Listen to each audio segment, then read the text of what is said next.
If you can't do 10K first week, then I don't want to hear no chat about numbers. You man are my youngers, all blacked out like hundreds. Tens and twenties and hundreds, tens and twenties and thousands. I can't never just allow them. Genre arrêtez de vous obstiner et à vous frustrer du fait que à 18 ans, si vous n'avez pas réussi, c'est une fatalité.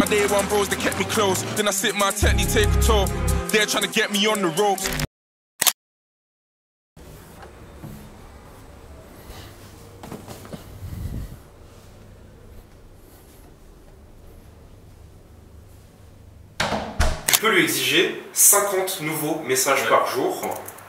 Donc en fait, il faut qu'on se définisse un rythme. Tu veux aller voir ma salle? Comment les troussis?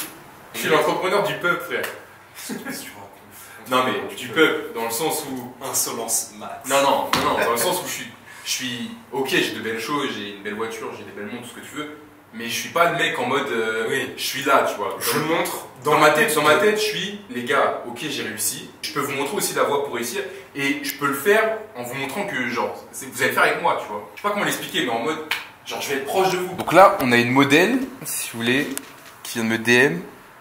Et l'autre est toujours dans l'événement, je me suis retrouvé à la rue, j'ai réussi à trouver Airbnb pour faire du contenu ensemble.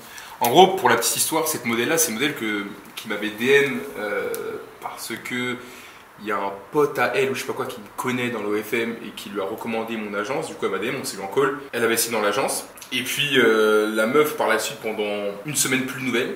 Donc, elle est revenue derrière en me disant ouais, j'ai eu des soucis. Bon, bref, classique. Je pouvais pas tourner du contenu machin. Donc moi je dis écoute cousine si t'es pas non moi je lui dis si t'es pas dispo en vrai ça sert à rien tu vois moi je suis là pour bosser et si toi t'es pas dispo à bosser laisse tomber. Donc de ça j'ai appris qu'elle était allée DM d'autres agences dont des agences de mes élèves donc ça a pas donné suite bref modèle pas très sérieuse et là elle me renvoie un DM aujourd'hui.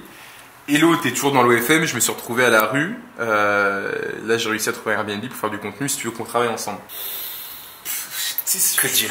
Je sais même pas quoi entre la charité, entre le. En vrai, je sais pas quoi lui répondre parce qu'en vrai, business, c'est un profil qui a un gros potentiel. Elle peut faire vraiment des choses intéressantes au niveau du marketing. Juste, le profil n'est pas sérieux, tu vois. C'est-à-dire que ça va bien se passer parce que là, elle est dans une situation où elle est dans la merde, donc elle va faire les choses. Et derrière, dès l'instant que ça va bien se passer, elle va se barrer. Petite photo en string sous les ponts.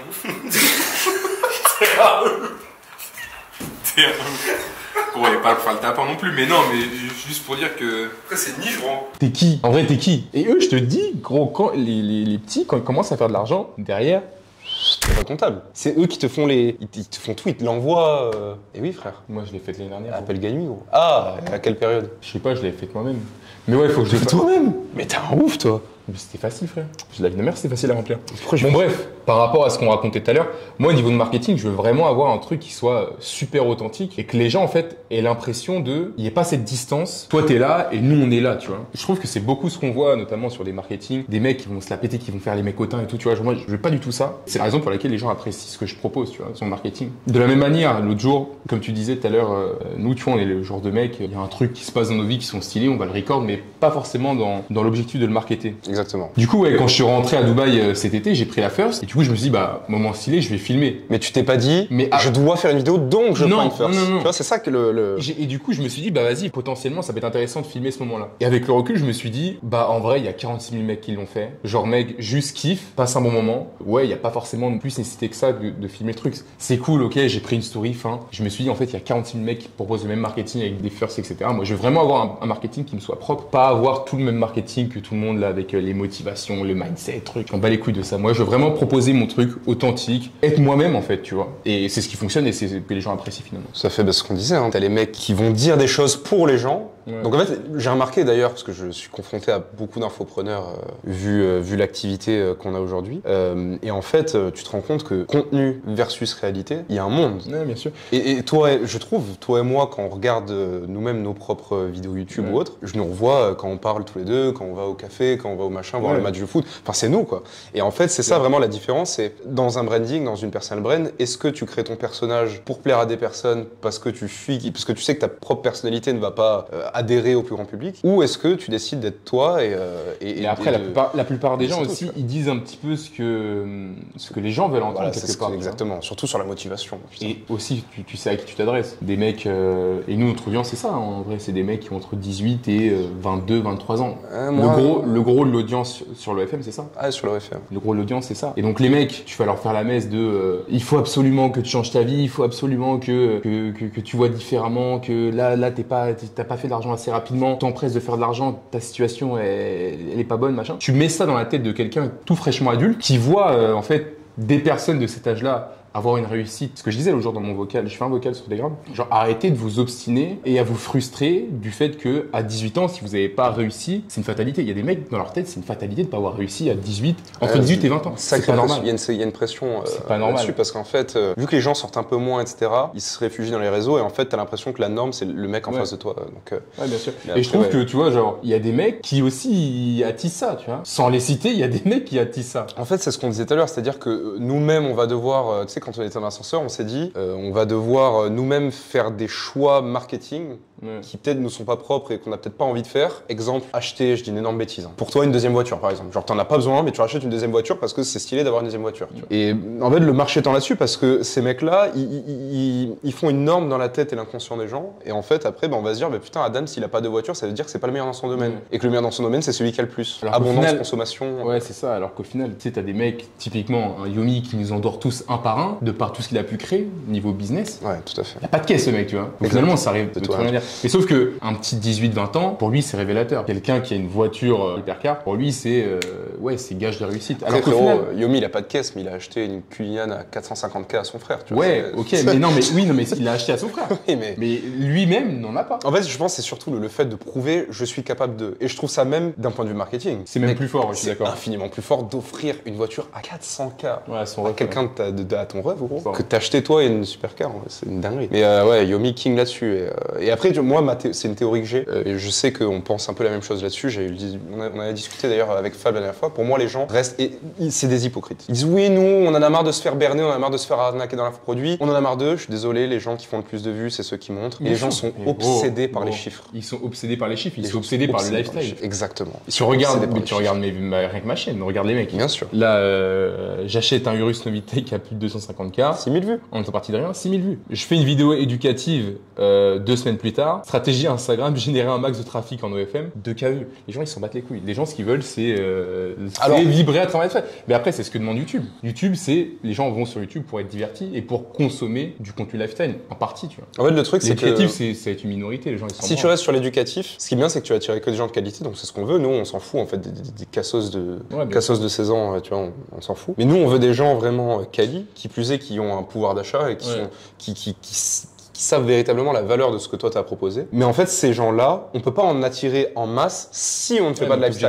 Donc en fait, on est obligé de faire l'entonnoir où tu vas aller ramener du lifestyle, tu vas ramener des cassos, des clochards et des gens dans le lot qui font partie de notre cible. Donc pour attirer le maximum de notre cible, on est obligé d'aller taper dans plus ou moins tout, avec le levier psychologique numéro 1 aujourd'hui dans la société actuelle, luxe, richesse, chiffres. On est obligé. Ou alors... si tu veux rester concurrentiel, t'as pas le choix. Il y a un autre angle. Mais c'est l'angle que c'est une des barrières que pas tout le monde aimerait franchir. Je pense toi non plus. Et parce que ça t'es pas comme ça, tu vois. C'est l'angle polémique. Ouais. Est-ce que t'as envie d'être comme la menace, un HN ou ce que tu veux? Non, pas vraiment. Par exemple. Quand tu vois ce qu'il est devenu, le frérot, la flemme. Gros. Devenu quoi? HN, frère. Quoi? Je pas suivi. Il est éteint, le frérot, aujourd'hui. Ah ouais? Il est éteint de ouf. Je trouve très fort ce mec. Pour moi, ça a été un des meilleurs en... Il était très fort niveau marketing. En viral marketing, trop fort. Et sur le fait d'être clivant, tu vois. Ça, il a été très très fort là-dessus. Mais à un moment donné, mec, si t'es là, tu fais que casser, et que du coup, t'as une opinion négative, gros, à terme, tu t'éteins. Mais c'est ce qui s'est passé pour lui. Le gars, il est parti sur de l'affiliation trading. Après, il a voulu revendre ses formations. Après, il a vu que ça marchait plus. Après, il a commencé à avoir des mauvaises polémiques sur lui, des gens qui créent des comptes, des gens qui reprennent des comptes et qui reprennent des trucs qu'il a pu dire, etc. À la fin, ça l'éteint, gros. Perso, la flemme de me retrouver dans cette sauce. Et du coup, finir par En fait, être crédible. Tu vas te rendre compte d'un truc, je l'ai vécu, même aujourd'hui je le vis encore, c'est qu'il faut être extrêmement fort mentalement d'un point de vue personal brand. C'est-à-dire que tu vas tout le temps être tenté d'essayer un truc qui te ressemble un petit peu moins parce que ça marche. Parce que toi, le seul truc que tu veux, en fait, c'est que ton business il marche d'une manière ou d'une autre et que les gens kiffent. Et en fait, tu vas être confronté, et je trouvais qu'il y avait il y a le podcast avec Sans Permission avec Oussama, Antoine et Yomi, où t'as Thibaut InShape qui dit moi je suis pris dans l'entre-deux-mondes, ce que j'aime faire versus ce que aiment les gens. Et il dit en fait, tu te rends compte que les gens aiment pas nécessairement les mêmes choses que ce que moi j'aime faire. Et donc en fait, il faut trouver la balance entre ce que toi t'aimes faire et ce que les gens attendent de toi. Et tu vois, si t'écoutes un Hormozy, give to the market what he wants, donc en gros donne au marché ce qu'il veut, quitte peut-être même parfois à t'oublier. Mais je pense que tu fais partie de ces gens qui sont comme moi où on n'arrivera pas à tenir sur le long terme si on s'oublie, tu vois. Donc on a besoin de garder notre ADN authentique en essayant de donner au marché ce qu'il veut. Et c'est dur parce qu'il y a du bruit autour de nous. Tu vois un mec qui fait une vidéo à 100 000 vues, son concept il est bon, mais son concept il te ressemble pas. Il y a un mec qui fait péter une voiture, il fait une vidéo YouTube où il fait péter une voiture, quelle que soit la niche, parce qu'il y en a plein maintenant qui l'ont fait. Et en fait, tu te rends compte que ça fait des vues, ça fait l'entonnoir, on rentre dans l'entonnoir dont on a parlé, mais tu te rends compte que, ouais, mais est-ce que je l'ai fait pour moi ou je l'ai fait pour que ça marche? Et en fait, t'as toujours ce truc où faut trouver la balance. Et ça pas, faut maîtriser, quoi, c'est pas facile. Bon, toi, je sais que tu la voulais. D'autant plus. Ton Urus, je sais que tu le voulais, tu vois. Non, mais d'autant plus que moi, ce qui me dérange aussi quelque part, c'est, comme tu dis, il y en a qui vont faire le marketing de manière à ce que du coup ton marketing il puisse complaire aux gens et que derrière ça puisse te permettre de rapporter des leads. Ce que font la plupart des gens d'ailleurs. Moi, ce qui me dérange, c'est le fait de se marketer et de se mettre une image comme si ce qu'on faisait dans mon business notamment, c'était bien, tu vois. Genre comme si c'était moral quelque part, genre donner des conseils de motivation. Je sais pas, genre vous voulez faire 1 million par mois, c'est logique. Exactement. Non mais de par ce qu'on fait, genre les gars, soyez conscients que ce qu'on fait déjà de 1, arrêtez de donner des leçons de morale en mode si t'as 18 ans et que tu fais toujours pas de business, t'as raté ta vie. Du coup, les gens forcément ils vont s'intéresser à ton business qui est l'OFM. Je trouve que genre je sais pas, genre le final il est pas bon. D'ailleurs, petite question, on va rentrer dans la morale et l'éthique finalement. T'as déjà eu des mineurs qui t'ont contacté pour un accompagnement, des conseils et tout? Tu leur dis quoi en vrai? Vraie question, c'est l'action que je me suis toujours posée. Reviens quand t'as 18 piges. Ok. Tu lui dis quoi? Bon, je vais pas le closer. Déjà de 1. T'en connais qui close des mineurs? Non mais de 1, ça s'est passé dans le passé, ouais. Ça s'est passé, il y a des mecs bien sûr. Ah ouais, dinguerie. Il y en a qui ont eu des casseroles avec ça. Effectivement. Je vais pas dire les noms, mais il y a des mecs qui ont eu des casseroles. Ah bon? Ouais. T'as des noms? Ouais. Tu me diras en off. Je te dirais en off. Ouais, non, après en plus, déjà, non, mais après, ça peut avoir des grosses conséquences. Il y a eu des histoires de tribunal et tout. Ah ouais, putain, mais j'ai jamais entendu parler de ça, c'est dingue. Si, c'est parti. Enfin, les parents qui ont porté plainte et tout. Tu dirais quoi pour rassurer un mec qui se dit l'OFM, j'ai peur d'un point de vue purement juridique? Déjà par rapport au chiffre que t'as fait, le nombre de clients que t'as, le nombre d'élèves que t'as accompagnés, si t'as déjà vu des couilles. D'un point de vue juridique? Si oui, lesquels? Légal, on va dire. Légal. De par le business en lui-même? De par le business en lui-même. Quand tu fais de l'argent? Non, pas quand tu fais de l'argent. De par le business en lui-même, quel couille tu vas avoir, c'est légal l'OFM. Non, mais je suis ça justement, c'est une croyance en fait. Moi, je vois un tas de gens, notamment dans les commentaires TikTok, avec énormément de likes. Comment tu détruirais un petit peu la croyance à ce niveau-là? Alors certes, il n'y a pas de loi qui mentionne que. Après, c'est un business et ça va être sur le fil rouge avec tout ce qui va être banque et tout le côté administratif. Mais sinon, sur le business en lui-même, il n'y a rien aujourd'hui, il n'y a aucune loi qui interdit ce business. Non, mais je te dis ça c'est en train d'être réglementé, mais il y a rien qui empêche le business. Je vois un tas de personnes qui, sur l'aspect légal, dans des commentaires TikTok ou autres, disent qu'en France, c'est chaud, ça va être chaud, ceux qui le font vont avoir des conséquences à 3 ans, 5 ans, 10 ans. Ça, j'en sais rien. Après, moi, je m'en bats les couilles. Aujourd'hui, je suis là pour faire du cash. Qu'est-ce qu'il en sera dans 2, 3 ans? Et t'es plus en France, qui plus est. Je suis plus en France. Après, bien évidemment, je suis pas encore à l'heure actuelle parce que je n'ai pas encore visibilité. Après, pas qu'il fouille un petit peu à droite à gauche. Faut voir si je suis totalement en règle. Pour ma part, c'est le cas. Mais après, en soi, t'interviens en tant que stratège marketing, en fait. Ouais, quelque part. Après, oui, dans les grandes lignes, si tu veux enjoliver le truc, oui. Non, mais c'est vrai. Non, mais à un moment donné, arrêtez de voiler la face. Je suis un comme les mecs qui vont dire ouais, j'ai une agence de marketing. Alors foncièrement, oui, c'est le cas. Effectivement, j'en ai entendu beaucoup. Ouais. Foncièrement, c'est le cas, mais en vrai de vrai, on se sait. On se sait, faut arrêter de se voiler la face. C'est pas une agence de marketing. Une agence d'influence? Agence d'influence, si tu veux, ouais. Ou agence de mannequins, modèles, oui. C'est quoi la réaction des gens lambda sans leur expliquer en détail, t'ouvres la fenêtre de ce que tu fais? Je dis que je fais du marketing avec des femmes. Ils comprennent direct ou? Les plus smart, ouais. Et les moins smart? Sont moins, je fais en sorte qu'ils puissent comprendre à terme. Après, moi, tu sais, j'ai pas de problème avec ça. Hein. Au début, j'en avais. Au début, j'étais en mode... un peu la flemme que les gens savent. Mais c'est après l'opinion en fait qu'ont des gens que tu te dis finalement, on s'en branle. Est-ce que ça fait gagner de l'argent ce que tu vas dire? Exactement. C'est ce que je me suis dit, en fait, à terme. Si tu fais ton business correctement, t'es pas là à faire le fils de pute en mode ouais, les femmes, si cela. En vrai, mec, ça passe crème. C'est juste toi et la manière dont t'apportes la chose, tu vois. C'est juste ça. Mais sinon, en soi, je me suis jamais fait descendre plus que ça. Après, j'ai jamais eu de polémique. Je suis pas encore assez vu, je pense, par les gens. Même si t'étais vu, pour que je déclenche la panique. Mais je doute en pas fait, l'approche que que j'ai, je pense que, à moins que le mec soit vraiment déter, je vais difficilement déclencher des polémiques. C'est pas ce que je recherche, je veux dire aussi. C'est vrai qu'il y a une phrase qu'on répète souvent. Nous, on l'utilise d'un point de vue marketing parce que c'est en notre faveur, mais le pire, c'est que c'est la vérité. C'est la phrase quand tu dis demandez aux gens du milieu ce qu'ils pensent d'Adam Sevo, je suis sûr qu'ils vous en diront du bien. Ouais, ça c'est marrant ça. Ça c'est drôle. Et le pire, c'est que, enfin, je sais pas ce qu'ils diraient de moi les gens. Dans le milieu? Bonne question. Je pense sincèrement. En fait, moi, je pense que si je devais définir mon personal branding, j'irais le mec qui fait son cash. T'es plutôt dans ton coin. Hein. Qui reste dans son coin. Je me mélange pas avec un tel ou un tel. Je m'en bats les couilles, tu vois. Faire du network pour du network, ça m'intéresse pas. Moi, j'ai networké avec les gens avec qui ça va. Sinon, c'est le mec qui peut faire 10 millions, frère, je m'en bats les couilles, tu vois. Si gars, t'es là, t'es un fils de pute humainement, ça va pas m'intéresser. Par contre, si t'es un bon gars, que tu fasses 1000 balles par mois ou que t'en fasses 10 millions, je m'en branle. Effectivement. Mais ouais, je pense que c'est plutôt l'opinion que j'ai. Mais ouais, en vrai, moi, je suis pas là à essayer de gratter, essayer de faire des potes ou je sais pas. Je reste dans mon coin, je fais mon truc. Si t'es un gars bien, viens, on fait des trucs ensemble. T'es un mec, tu m'intéresses pas plus que ça, je m'en bats les couilles. Sous que l'OFM, c'est un peu comme l'e-com, genre c'est un peu entre guillemets un business de chambre, c'est-à-dire que t'as pas la nécessité absolue de te mélanger pour avoir, enfin tu vois. Puis c'est surtout que le truc, c'est que le network dans ce business, il y a pas de network, c'est juste des mecs qui sont full shark. Tu viens à un meeting, moi c'est pour ça les meetings tout ça, moi j'y vais que vraiment s'il y a des personnes qui vont être intéressantes. C'est quoi les meetings? Explique-nous. Non mais des fois il y a des meetings sur Dubaï avec des agences qui font 6 chiffres. Françaises ou internationales? Agences internationales. Okay. Là après il y a Arthur qui a développé un truc là pour que t'es dedans, Insider notamment. Oui. Ouais. Moi tu vois c'est le genre de choses, je trouve ça smart et c'est une très bonne idée ce qu'il a fait. Du coup ça permet de mettre les gens en contact et les gens ont l'air quali en plus et que ça puisse qu'on puisse tous communiquer entre nous. Après moi en vrai c'est vraiment ce qui me dérange, pas trop dans ce genre d'event, parce que finalement on n'est pas tous du même business. Donc on peut parler sans avoir à soucier de ce que si la personne va véritablement écouter ce qu'on va dire pour utiliser cette stratégie pour lui ou quoi.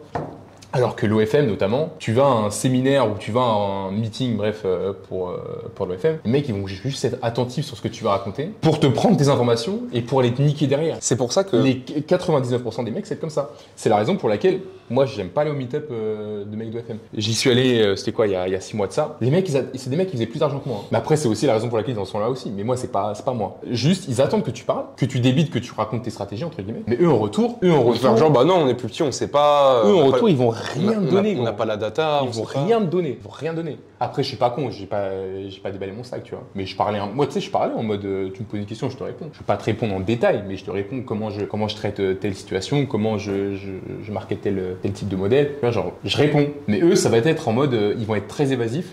Ils vont pas te répondre concrètement. Et ça, tu vois, je suis allé une fois. Plus jamais j'y suis retourné. Ouais, bien sûr, je vois très bien. Tu vois, c'est aussi pour ça que. Tu vois, des fois, il y a eu, c'est quand l'année dernière, Arthur, il organise des trucs entre. Encore pire avec les Français, il organise des trucs. Moi, jamais de la vie, j'ai mis les pieds des petits déjeuners, tout ça, mais jamais ils m'ont vu. Parce qu'en fait. Et d'autant plus les Français, c'est vraiment.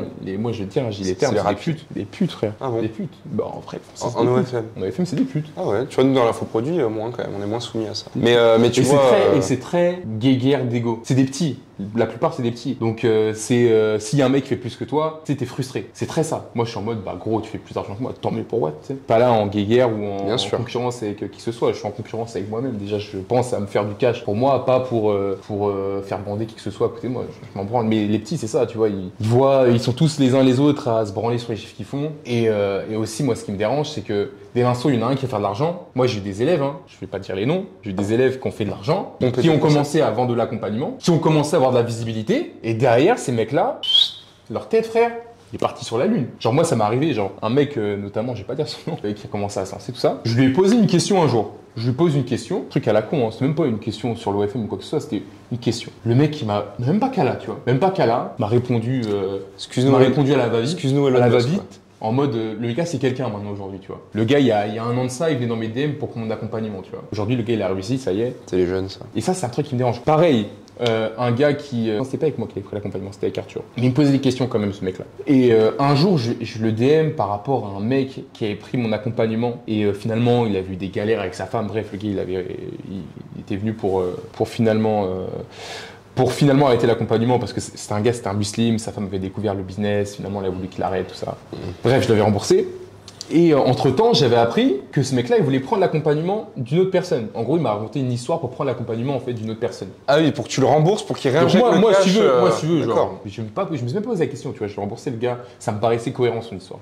J'ai remboursé. Et donc j'ai DM ce gars-là, qui était censé du coup le prendre d'accompagnement, en lui disant, gros, fais attention, ce gars-là, il va d'accompagnement, il prend les informations des accompagnements au final, et juste, bah du coup, il fait en sorte de les avoir gratuitement, quoi. Je lui envoie ce message, le gars, il me répond même pas, il vient même pas me répondre, il ouvre même pas le message. J'étais en mode, frérot, t'es qui? En vrai, t'es qui? Et eux, je te dis, gros, quand les petits, quand ils commencent à faire de l'argent, derrière, c'est pour ça que moi je deal plus sur mon business. Moi, gros, avec les 18-20 ans, je deal plus avec. Moi, je parle pas avec les petits. Hein. Moi, je parle vraiment avec des personnes qui sont matures. Ouais. Ou alors, je parle avec les élèves qui sont déjà dans mon accompagnement à l'heure actuelle. C'est des mecs qui vont voir. Si j'ai besoin d'un truc, je sais que je peux leur poser une question, ils m'aideront. Je sais qu'ils m'aideront parce que j'ai été là pour les aider quand ils en avaient besoin et quand ils étaient en train de démarrer le business et qu'ils faisaient pas un. Donc maintenant, les mecs, ils se sentent redevables, plus ou moins, tu vois. Ils disent, ce mec-là, il nous a aidé à faire des thunes, il nous a sorti entre guillemets de notre situation, il a un problème, on l'aide. Là, c'est l'exemple le plus concret que j'ai, c'est des élèves Aïda et Arthur. Les gars, ils ont commencé l'accompagnement, ils faisaient même pas 10K. Le gars, ça faisait 1 an qu'il était dans le business, il avait jamais fait plus de 10K, il vient, il me DM, bref, il prend l'accompagnement. Aujourd'hui, ils font 100K. C'est des mecs qui sont spécialisés dans une niche. Donc moi, tu vois, j'avais une modèle qui était dans leur niche, du coup, j'avais besoin d'avoir des informations parce que je n'avais jamais bossé dans cette niche-là, tu vois. Je les ai pris en call, les mecs qui m'ont aidé, ils m'ont dit, frérot, on partage toutes nos stratégies, il n'y a pas de galère, on t'aide, tu vois. Et la reconnaissance du mentor. Bien sûr. Et ça, moi, j'aime trop, tu vois. Je t'ai aidé, derrière, tu vas me donner. Et là, aujourd'hui, on est toujours en relation. Là, c'était quoi? Il y a pas plus tard qu'il y a hier ou avant-hier, on posait des questions sur. Ils sont en train de s'expatrier sur Dubaï. Poser des questions sur l'expatriation, les côtés administratifs, tout ce qu'il va les mettre en place, etc. Et sur tout un tas de trucs, dès l'instant où ils ont besoin, bah, ils savent qu'ils peuvent compter sur moi. Et moi, dès l'instant où j'ai besoin d'un truc spécifique, parce qu'aujourd'hui, ils sont avancés quand même, je peux aussi compter sur eux. Tu vois. Ça, c'est trop bien. Très pratique. Pareil, j'ai des élèves Colézac, bah, ceux qui viennent sur Dubaï, là, notamment dans 15 jours avec qui je fais une vidéo. Eux, pareil, tu vois, ils sont passés de 25, aujourd'hui, ils font 80 avec leur agence. Je les ai aidés. C'est nice. Pareil, c'est quoi, il y a 2 jours, je les ai appelés parce que moi je connais pas tout ce qui est chatting IA, etc. Bref, j'ai commencé à mettre ça en place avec une modèle. Moi, c'est du chatting classique. Donc j'aurais posé des questions, comment paramétrer le truc? Parce que moi, je ne connais pas du tout. On s'est eu en appel pendant 15-20 minutes. Ils m'ont expliqué comment paramétrer le truc, quel type de script fonctionnait bien, etc., etc. Pour moi, c'est ça le vrai network finalement, le vrai échange. Je trouve ça un peu culotté parce que quand même le mec d'une manière ou d'une autre a changé sa vie. Ouais, mais il y en a, ils sont pas dans cette non mais enfin cette perspective. On te doit entre guillemets. Tu me dois rien. Tu me dois rien. En vrai, tu me dois rien. C'est juste toi et. Pour moi, c'est ton éthique, frérot. C'est là où je suis pas d'accord avec toi. C'est toi et ton éthique. Non, pour moi, moi perso, en tout cas, c'est peut-être ma vision. Si les personnes qui m'ont aidé, business ou autre, je me sens d'une certaine manière une reconnaissance à vie. Tu vois, c'est pas redevable en mode je vais aller leur faire 20 000 trucs pour leur infoproduit ou autre. Mais mais après, pour autant, effectivement, dès qu'ils ont besoin de quelque chose, je me plie en quatre parce que les mecs, si j'en suis arrivé là, tu vois ce que je veux dire. Mais il y en a, ils ont pas cette réflexion. Mais c'est malheureux. 10 maisons avant les 30 8. Il serait temps que je passe à autre chose. La vie de qui? La vie des connes. La vie de qui? La vie des connes. Des diamantaires, je suis sur écoute avec Ace sur la côte.